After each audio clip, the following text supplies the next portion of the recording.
guys, and welcome back to my channel. Of course, Leela says hello too. She literally has to be on my butt all the time. Anyways, I am going to do a new and different kind of video for you guys today, and it is a book review. So I have been reading books probably for only about 6 months. I wasn't really a huge reader, and I think that was just because I was forced to read books in school that I wasn't really interested in. And then one day I was like, you know what, I just want to give it a try, and I read a book and it was so good, and now I'm hooked. So I figured it would be fun to do a book review at least once a month. So today I'll be reviewing the 2 books that I read in January, and normally I read around 2 to 3 books per month, but January I really only read 2 because one book took me 3 weeks to finish, and because it wasn't really my favorite. That'll be the second book that I review today. The first book that I'm gonna get into today is The Return by Nicholas Sparks. This was a very good book. I loved this book. If I had to rate it out of 5 stars, I would give it 5 stars. I've learned that Nicholas Sparks is one of my favorite authors. I'm very into romance. I'm also into like mystery books. I think I read like one fantasy book and I ended up really liking it, but I was like iffy about it at first. It's just a different like writing style to get used to and stuff. But this Nicholas Sparks book, The Return, was kind of a mix between a mystery and a romance, and I think that's why I really enjoyed it. At first, there's a main character named Trevor, and he used to visit his grandfather down in North Carolina, like every summer or something like that. When he was older, he got a call from a hospital, I think down in like Georgia or something, that his grandfather was in the hospital and he was dying. And Trevor was like, oh, that's odd because my grandfather is obviously older and he doesn't like to travel. He doesn't have like a reliable truck, and he has no reason to travel. Like, this is all odd.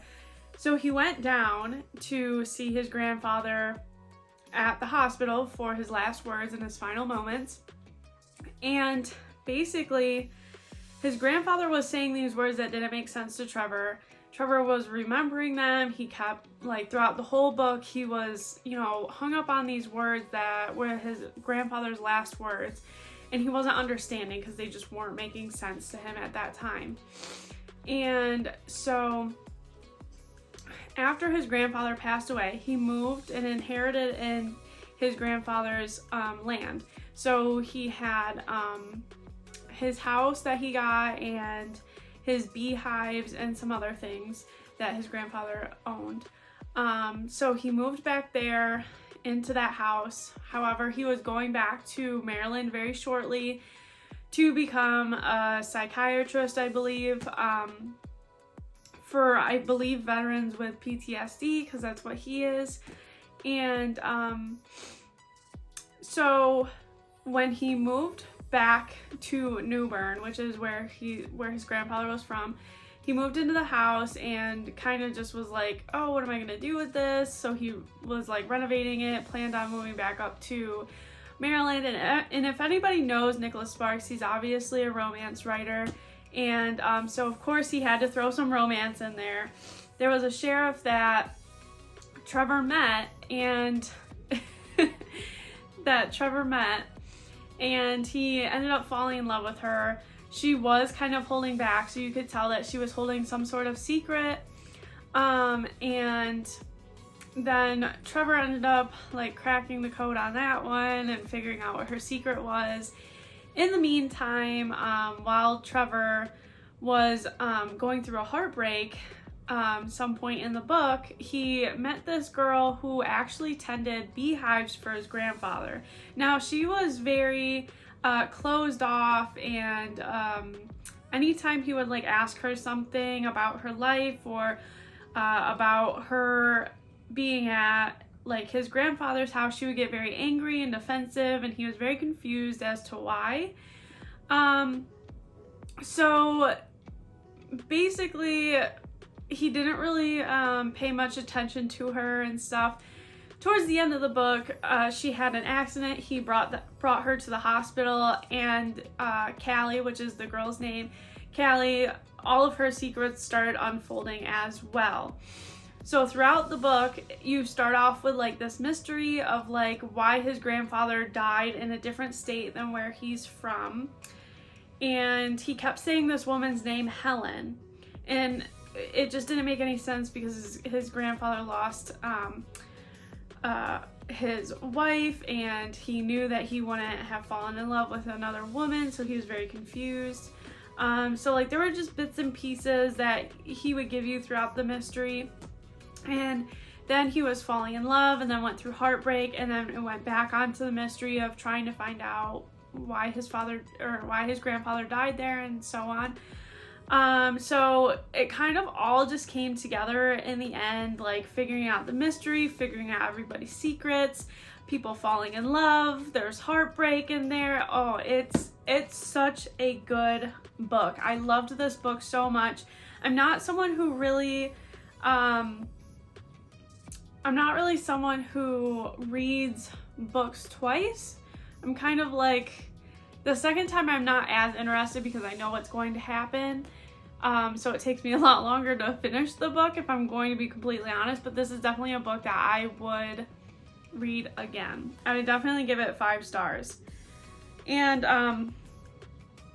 yeah, I don't know, I just love this book. It was one of my all-time favorite books, and I would definitely give this book a 5 star. Moving on to the next book that I read, it is To the Lions by Holly Watt, and I did not care for this book at all. I'm gonna be completely honest. It sounded really good, like when I read the inside of this. Oh, there's a bookmark. Oh wait, that's Ethan's bookmark. Sorry, my husband was gonna read this, but in the inside, I was reading like what would normally be on the back of the book. It's inside of it, and it sounded really good. My husband, Ethan, got this for me for Christmas, and I was like, wow, this is very interesting. I'm gonna read this next. And I started it, and I got like 6 chapters into it, and I was like, I really don't understand what's going on. I don't really know who the main character, I know who the main character is and stuff, but like not too many details. And like to be 6 chapters in, it's like, it's kind of dragging, like, you know? So all in all, I was pretty disappointed in this book. If I had to give it a star rating out of 5 stars, I would probably give this book like a 1, maybe a 2 star. I'd probably say a 2 star because it's not horrible. It's not bad, but it literally takes until probably the last like 5 chapters for me to get actually interested into it and want to read it. Other times I would have to force myself to pick this book up and read at least 2 chapters. It was so hard. So basically, from my understanding, this book was about a reporter. It followed a reporter, her name's Casey. And basically Casey will go to any length and any depth to complete a story. So she was like undercover, obviously, as a reporter. So she was an undercover like journalist, reporter, I don't know. And she overheard when she was undercover in a club that these people were paying a huge amount of money to go to a different country, and perform this very cruel operation.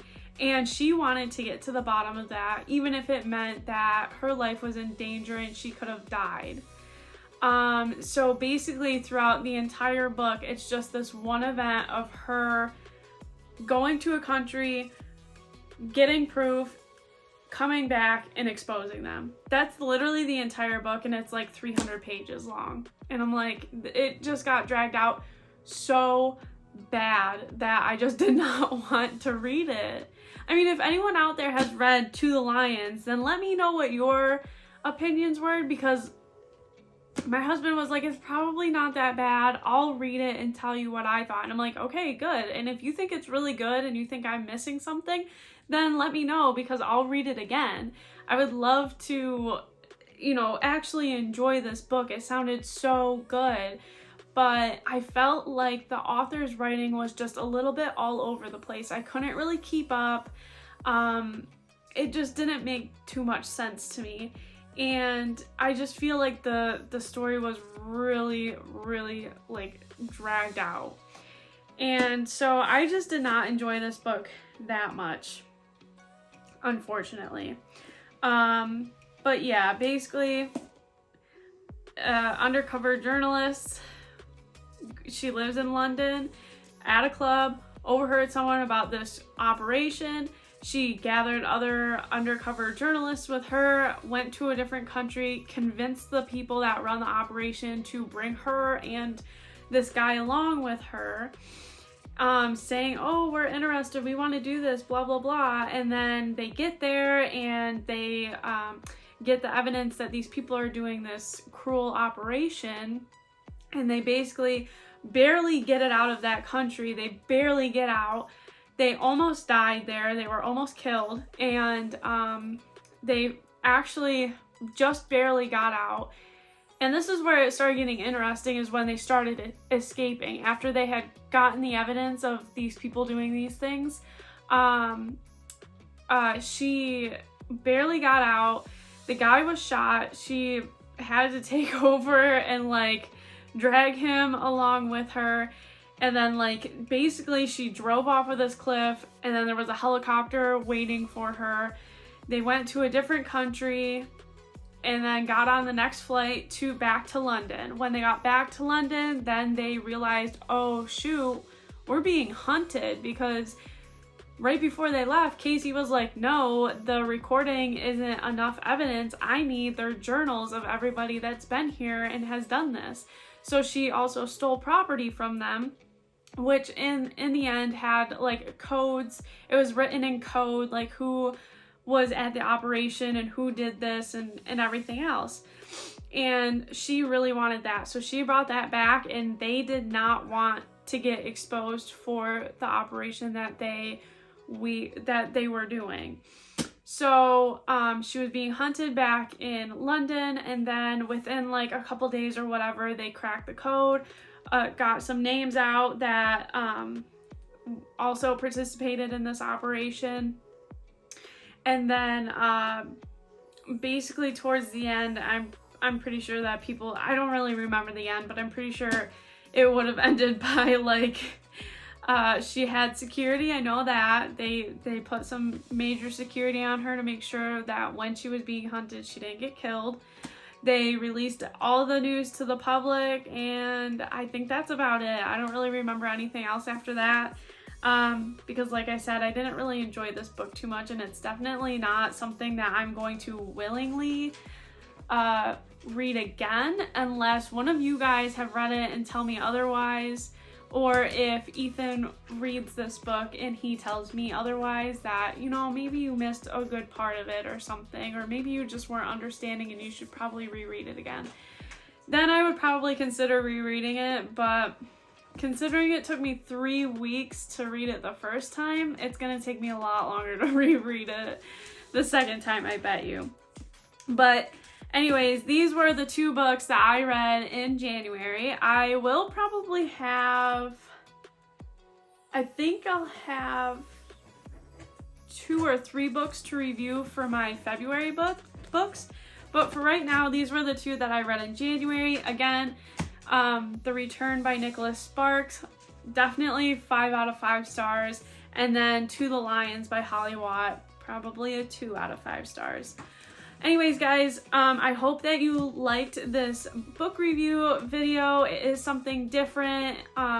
Please give this video a big thumbs up if you did like it. It will let me know that, you like this video and you would like to see more of it. Go ahead and comment down below what books that you're reading this month. I'm very interested in figuring out new authors and all of that fun stuff. I'm definitely running out of books over here on my bookshelf, so I probably have just like a couple more that I need to read, and then I'm gonna have to pick up some more books. So I would love to hear what you're reading and who your favorite authors are too, because I'm still discovering my favorite authors as well. But other than that, guys, I'm gonna let you go. I really hope that you enjoyed this video and this book review. And other than that, I will see you guys in the next one. Bye, guys.